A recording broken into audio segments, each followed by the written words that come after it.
So when you're with the Piraha, they live a subsistence lifestyle. Right. And there's been a lot of evidence that subsistence lifestyles are some of the most compatible lifestyles in terms of like people's happiness and peace and having like a sense of meaning. Like your life is wrapped around the gathering of food and community and spending time together. And Right. they're the happiest people in the world. Right. I monitored them for a while. How many hours a week does a hunter work? And I came up with about 15 or 20 hours a week. Yeah. Unless it's not going well. Yeah, and then like now they're doing it all the time. But when the fish are jumping, it's that. And then so what do you do with the rest of your time? You lay around the fire and tell jokes and talk to people Right. and play with your kids.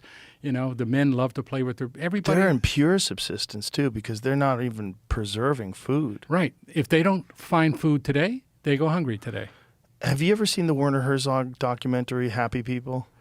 I haven't seen that. I did meet him once, but I haven't seen that documentary. He's really big into these kinds of societies. I know that. That's what Happy People's about. It's about these people that live in Siberia. Right. They're right. hunters and trappers that live in Siberia, and they're all happy. Right. Yeah, and they basically just spend most of their time gathering food and then spending time with the communities. Yeah. Well, the documentary that was made about the Piraha by the Smithsonian and a couple of other institutions, it's called The Grammar of Happiness, because the film crew that went with me was very small, like 3 people, but they were deeply impressed by what they saw and the level of happiness. And all the psychologists that I've taken and linguists have also been very impressed by the level. If they get past the heat and they get past the confrontation with your body, and the Piraha don't have outhouses. They don't have, if somebody needs to take a dump, they walk off 10 feet into the bush and do it. And so we have to have... Do they have toilet paper? No. What do they do? A stick or leaves. Oh, sticks. Yeah. Hey. Or if you have corn cobs, that's great, but they don't have corn. Cobs. Good Lord. Yeah, but it's just not a big deal. They grow up that way. It's just a function. Right. And so you ask them things about life. What happens to you after you die? What do you mean? Well, when you're dead, what happens? Well, you're dead. And so there's like a dead monkey that somebody just brought back and they're going to eat. And he says, he's dead. What else is there? Why are you asking this question? We die, we die. And they don't fear death. They don't make up a story to make themselves not fear death. They just Were there a lot of them injured? Oh yeah, they live a violent life. I have people who people bitten by snakes, cut. I had people who split their hand almost in 2 with a machete, run arrows all the way up their arm, step on sticks that go all the way through their foot. I mean, these are people who are naked running through the jungle, and they get scratches. And if you get bitten by a snake that's hemotoxic, like this is jararaca, I don't know what it is, it's a bushmaster. When you get bit by one of those things, even if you survive, a lot of the flesh is going to come off whatever they bit. Ooh. So you see people with one leg normal and one leg that looks like bone, because it's basically bone with a little bit of muscle covered in skin, because the flesh all fell off after the snake bite.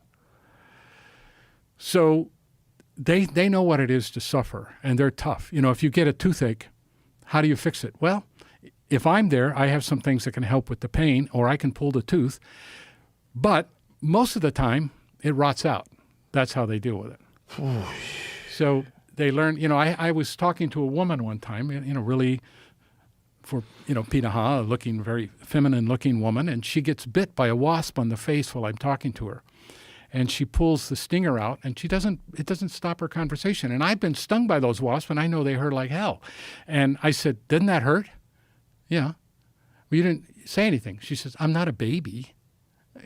So this is the way they are. Wow. From the time they're children, they learn to deal with pain. They learn to be tough. In fact, they have an expression for that. He wants to be hard.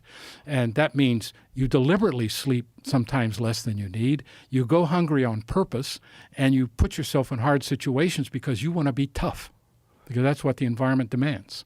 So they build their resilience on purpose. Yes.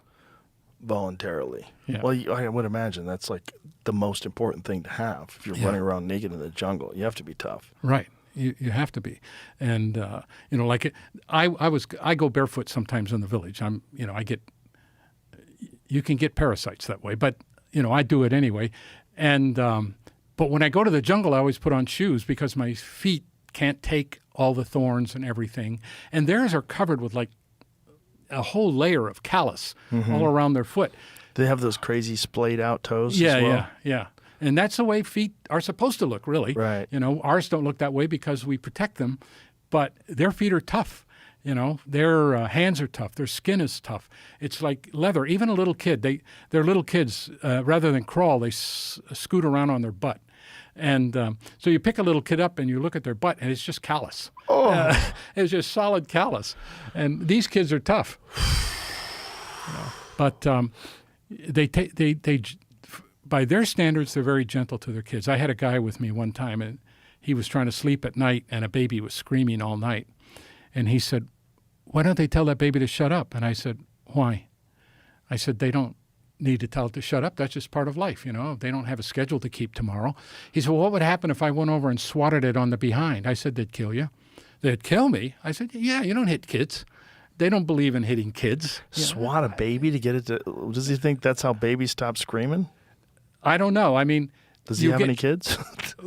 I don't think this guy did, but Christians often really believe, spare the rod and spoil the child. And they believe very much in corporal... Back then, at least, right? Yeah, back then. I don't know today. But, so the Pitahav never believed this.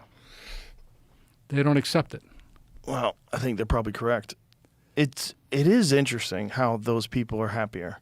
Like, we've done something to ourselves by forcing ourselves into cities and jobs and constant stress and bills and taxes and all these external things that we've attached to our lives that we think are 100% necessary. Yeah. Don't bring anybody any happier. Don't bring anybody any more happiness. In fact, make you way more miserable, make you susceptible to a bunch of stress-related illnesses. Yeah. I've had friends visit me in the jungle, researchers who are friends, and they'll say things like, "I've never seen you so relaxed. You seem tense when you're at the university, but down here you just seem totally laid back." And I said, "Well, I didn't notice it, but that makes perfect sense to me because all these people are laid back." There's Pitaha that I go to talk to the guy, and I find myself nodding off. And I'm not even sleepy when I go over there, but he's just so laid back and talks so calmly and softly and telling jokes and things that it just puts me to sleep. God, it's such a bummer that those people have to struggle now. Yeah, it's terrible. Whee. It's What do they hunt? What do they eat? 70% of their diet before they started having river problems was fish. So the average diet of a Pitaha family is fish and water and jungle nuts and things you get from the jungle.